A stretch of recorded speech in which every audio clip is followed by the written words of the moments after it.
Assalamualaikum warahmatullahi wabarakatuh. Bismillahirrahmanirrahim. Alhamdulillahirabbil alamin wassalatu wassalamu ala asrafil mursalin nabiyina Muhammadin wa ala alihi wa ashabihi wa man tabi'a hudahu bi ihsanin ila yaumiddin. Para pemirsa dimanapun berada yang kami hormati, alhamdulillah pada saat ini kita memasuki putaran yang keempat dari kajian Islam komprehensif ya. Pada saat ini saya akan menyampaikan tentang bagaimana kita memahami Islam sebagai satu sistem kehidupan ya. Ya harus memahami tentang subsistem dari Islam itu sendiri. Islam sebagai sistem kehidupan tentu ada sumbernya, lalu ada pokok ajarannya. Yang pertama, sumber Islam itu ada sumber yang pertama, yaitu Al-Quran dan Sunnah Nabi Muhammad SAW. Ya, jadi yang pertama Al-Quran dan yang kedua Sunnah Nabi kita, Nabi besar Muhammad SAW. Lalu dari dua sumber ini lalu muncul pokok ajaran. Namanya pokok ajaran ya tidak mungkin banyak, karena sifatnya pokok. Nah, nanti dari pokok ajaran ini baru kita kembangkan. Dari dua sumber ini muncul paling tidak ada 4 pokok ajaran. Pokok ajaran yang pertama adalah iman, atau bisa juga disebut dengan istilah tauhid atau akidah Islam. Nah, bisa ya. Itu pokok ajaran Islam yang pertama yang bersumber dari Quran dan Sunnah. Lalu yang kedua, pokok ajaran Islam yang kedua adalah ibadah. Ibadah sebagai hakikat hidup manusia. Dalam Islam ibadah itu nanti bisa dibagi dua.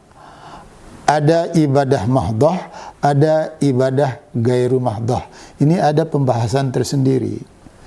Kalau membahas ibadah juga kembali dari sumbernya.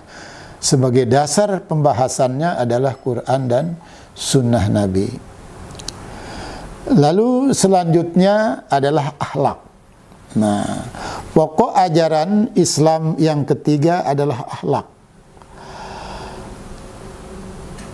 Kalau kita bicara tentang akhlak, tentu mau tidak mau harus bersumber kepada Quran dan Sunnah. Pertanyaannya, akhlak kepada siapa? Paling tidak ada 2 kutub. Secara vertikal, akhlak kepada Allah Subhanahu wa Ta'ala. Itu ada dalam sumber, yaitu Quran dan Sunnah. Lalu yang kedua, akhlak secara horizontal. Tadi akhlak secara vertikal dengan Allah, lalu akhlak secara horizontal kepada siapa? Baik kepada ya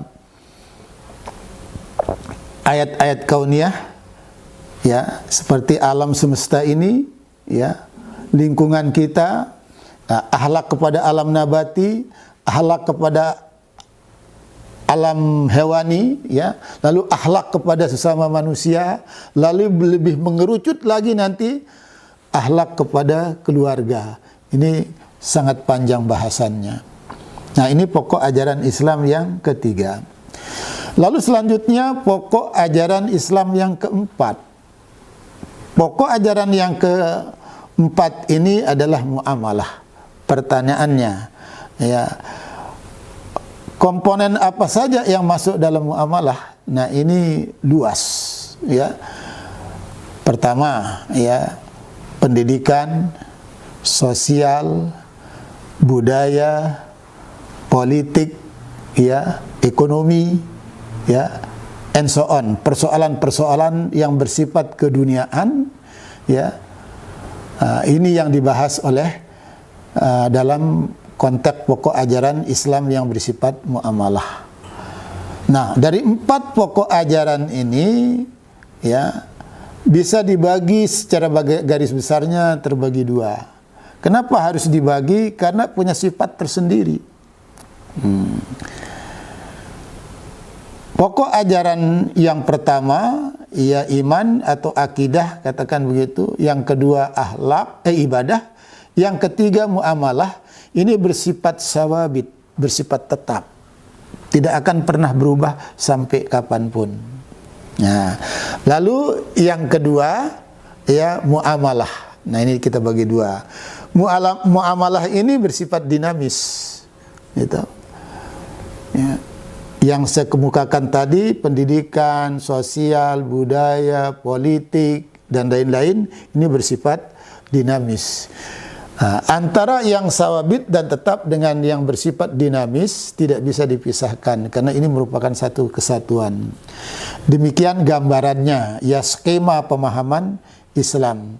Semoga bermanfaat bagi kita semua. Billahi fisabilil haq wa fastabiqul khairat. Assalamualaikum warahmatullahi wabarakatuh.